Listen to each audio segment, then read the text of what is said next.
Everyone needs a hero. Heroes are people we look up to as role models. Unsung heroes, as I see it, are people who do everyday jobs with great passion.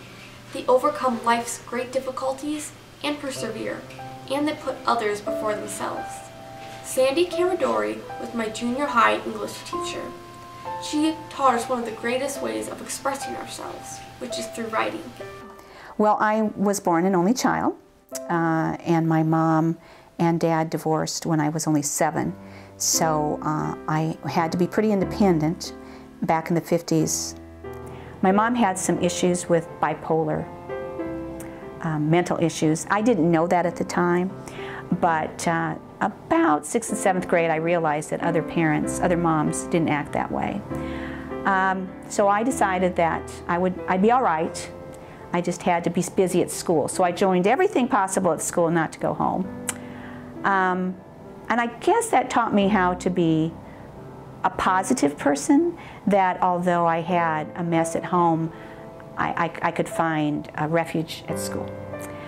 And that's kind of how it happened. And I married my high school sweetheart. Then we had a wonderful life. We had 2 boys. We managed to have a wonderful life.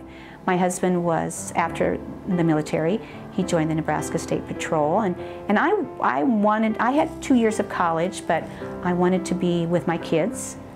Worked part-time, was a mom, and then decided when my youngest would go to school full-time, I would go back to school. And I didn't think about teaching, but it seemed like a pretty good fit for me, since at that point my husband became a private investigator. Unfortunately, my husband and little boy, the youngest, were killed in a plane explosion. The plane exploded, and it was a horrible day for our whole family. It devastated my son, it devastated me. The sorrow that I felt, the grief I felt, was not only for the loss of my husband, but for my son, as well as for my 15-year-old who lost his best friend and his dad. I had 2 choices at that point. I could blame God and be bitter, or I could envision that God was going to help me, and I chose that. Throughout that time period, I was pretty much lost. I muddled through it. I did end up going back to school. This happened on July 11th, and I went back to classes August, I think it was 26th. I don't remember much, but I got a 4.0 that year, so I think I just devoted myself to that. I ran my husband's business at the same time because he had quite a few employees, and I didn't know what else to do, quite frankly. And I was raising my son, and together we got through it. I think it was a good fit for me. It was a good fit to be a teacher. It was a good fit to help kids. I think the real reason a person should become a teacher is that they want to teach kids about character, about responsibility, and about being the best person that they could be. I know it sounds kind of hokey, but I would rather be successful at that than teaching them the difference between a gerund and an infinitive. Because a gerund and infinitive is important, but being a better person is far above that. I tend to use the stories of my life to enhance lessons, because I think as people we learn through stories.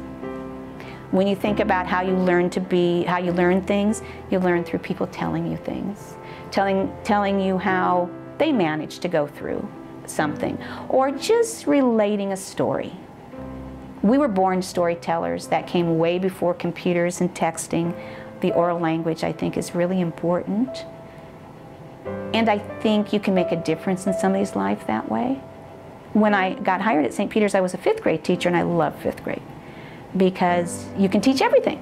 You can teach all the subjects in 5th grade. And then after about 6 or 7 years, I was asked to go up to 7th and 8th grade, and that kind of scared me. But 7th and 8th grade is a unique opportunity because they're right on the verge of becoming adults. I think you have to enjoy that age, kind of like being a kindergarten teacher. You have to enjoy being around those little kids in kindergarten, otherwise they'll drive you crazy. And I think the same is true for junior high age students. And that's kind of where I've been the last, I guess I've been there 18 years, so about the last 11 years, I've been teaching junior high age students. I hope that they remember me fondly. I hope that I've made a difference in their life. I love teaching them how to write and to communicate. But through the years, the last 18 years, 1,200 in my classroom. Yeah, that's a lot of kids. It's a lot of lives. I do have to tell you that I've learned more from them than they've ever learned from me, because that exchange of banter back and forth, and through their writing, there's been some just beautiful pieces of writing that I don't think they've shared their ideas with other people, and I'd like to have them have that avenue of expression, because sometimes, especially teenagers, will not share those thoughts. And when you can get them to write them down, it kind of releases something in them. The 7th graders coming in, they're very green and they're very guarded. By 8th grade, they're giving me opinions, they're giving me reflections, they're really knocking it out of the park. I think if you talk to any teacher, they'll also probably agree with me that the gift of being able to give of yourself to a student far exceeds any curriculum ideas that you might have, because you make a difference in people's lives. And if you don't make a difference in people's lives, in the children's lives, then you shouldn't be teaching. I think what really inspired me about Mrs. Caradori was how passionate she was, even though she'd joined the teaching profession kind of later on than a lot of people typically do. As a result of being in her class and learning to love writing, I learned to love it all through high school, and then I became an English major, and I think a huge attribute of that is because of how great of a teacher she was. And so, you know, who else can really say their 5th grade teacher inspired them all the way through college? Mrs. Caradori taught me a lot more than just how to correctly, write sentences and construct sentences. The biggest impact I would say that she's made is teaching me how to better express myself.